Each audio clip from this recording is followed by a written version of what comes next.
Bismillahirrahmanirrahim. Assalamualaikum warahmatullahi wabarakatuh.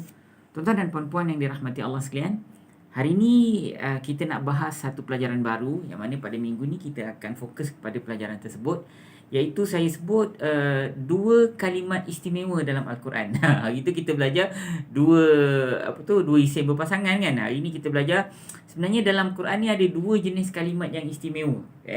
Yang mana dua kalimat istimewa ni, kenapa kita sebut dia istimewa? Yang pertama sebab dia, orang kampung saya kata, banyak songeh. Banyak songeh ni maksud apa? Banyak songeh ni maksudnya ada banyak yang dia nak. Dah lah dia nak benda tu, dan benda tu mesti kena ikut seperti mana spesifikasi yang dia nak. Baik, apa di kalimat dia? Satu kalimat haraf, satu kalimat fi'il.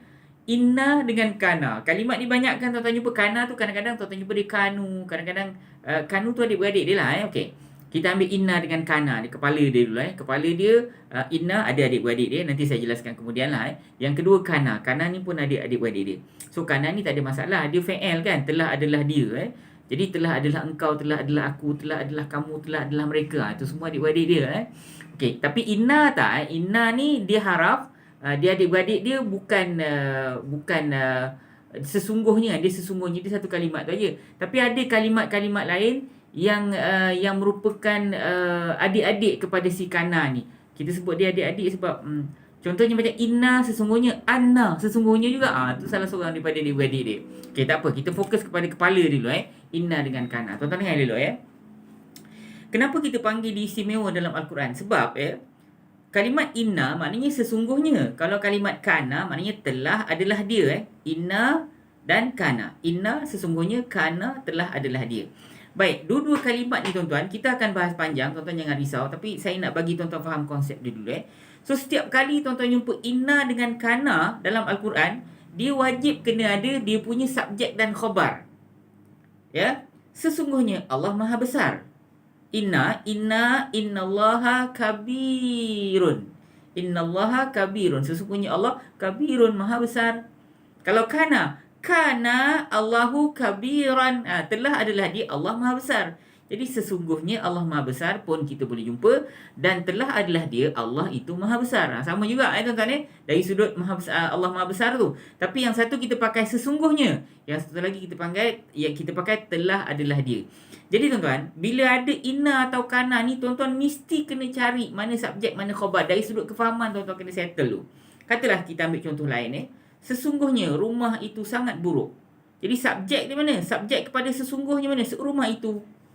Khabar di mana? Kenapa rumah itu sangat buruk? Gitu Ataupun telah adalah dia, rumah itu sangat buruk. Telah adalah ia, rumah itu sangat buruk. So subjek kepada telah adalah ia tu mana? Rumah itu. Subjek kepada kana. Khabar di mana? Kenapa dengan rumah itu sangat buruk? Macam tu tuan. Jadi apa saja yang tuan-tuan jumpa inna atau kana dalam Al-Quran, tuan-tuan mesti kena tahu mana subjek kepada inna ini, mana khabar dia, mana subjek kepada kana ini, mana khabar dia. Macam tu Dia seolah-olah macam tuan-tuan belajar cara nak buat rangkap, ingat tak? Kalau rangkap isim, ingat tak rangkap isim tuan-tuan kena cari subjek dan khabar, betul tak? Tapi bila ada inna dengan kana, tuan-tuan jangan kata subjek tau, tuan-tuan kata subjek inna.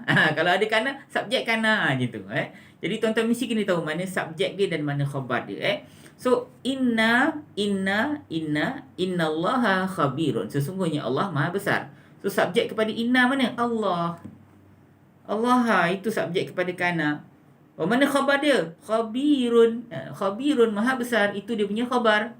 Kalau kana macam ni? Kana Allahu khabiran. Mana subjek kepada kana ni? Telah adalah ia. Mana subjek dia? Subjek dia ialah Allah. Nampak? Okey, kenapa dengan Allah? Apa khabar dia? Khabar dia ialah khabiran, maha besar. Nampak? Jadi lagi sekali saya ulang tuan-tuan. Setiap kali tuan-tuan jumpa inna dengan kana, wajib tuan-tuan kena tahu mana subjek kepada inna, mana subjek kepada kana, mana khabar kepada inna, mana khabar kepada kana. Setakat tu tuan-tuan faham tak? Faham kan? Okey, cuma ni satu penambahan ni. Cuma dengar dulu Kalau inna, dia haraf. Betul ke tidak? Kalau haraf, ada atau tidak ganti nama diri dalam haraf? Tak ada kan? Tapi kalau kana, telah adalah dia. Itu fi'il madhi. Betul ke tidak? Itu fi'il. Jadi kalau fi'il, ada atau tidak ganti nama diri tersembunyi? Fi'il madhi. Telah adalah dia. Kan ada tu, dia telah adalah dia. Dia. Kan ada dekat dalam kana. Sebab kana fi'il ustaz. Kalau haraf kenapa tak ada? Haraf memanglah tak ada. Memang tak ada ganti nama diri dalam kalimat haraf. Sesungguhnya mana ada ganti nama diri tersembunyi?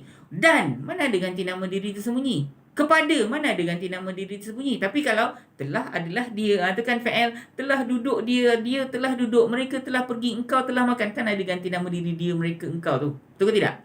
So kalau dalam fa'il ada ganti nama diri. Dalam haraf ada ke tidak? Tak ada. Betul ke tidak? Jadi tu beza dia tuan-tuan . Inna dengan kana, inna walaupun dua-dua kalimat tu istimewa, tapi dalam inna dalam inna tidak ada ganti nama diri. Kenapa? Sebab dia haraf. Tapi kalau dalam kana ada ganti nama diri tersembunyi. Okey, apa akibat dia? Okey, akibat dia macam ni tuan-tuan . Dalam inna tak ada ganti nama diri, betul ke tidak? Sesungguhnya Allah Maha Besar. Jadi Allah tu kena sebut dekat dalam rangkap tu. Sesungguhnya Ahmad, dia sangat bijak. Jadi kena sebut Ahmad. Apa subjek kepada inna tu kena sebut. Sebab apa? Sebab dalam inna tidak ada ganti nama diri. Wajib kena sebut. Tapi kalau dalam kana ada option. Boleh sebut, boleh tak sebut. Contoh kana telah adalah dia khabiran, maha besar. Telah adalah dia maha besar.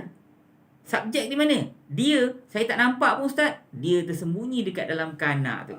Telah adalah dia maha besar. Mana subjek dia? Dia. Mana dia? Tak nampak pun. Tersembunyi dekat dalam kana Ustaz. Kenapa macam tu? Kana kan fa'il Ustaz. Fa'il kan ada ganti nama diri tersembunyi. So boleh sebut Allah, boleh tak sebut. Sukatilah. Kana Allahu khabiran. Boleh. Atau kana khabiran. Yang nombor satu tu subjek dia mana? Ada tulis Ustaz Allah. Yang nombor dua, mana subjek dia? Tidak ditulis. Habis mana nak cari? Dalam kana tu ada huwa. Ada dia. Tuan-tuan faham tak tuan-tuan? Faham ke tidak? Sekali lagi saya ulang dengan elok. Dalam Al-Quran ada dua kalimat istimewa.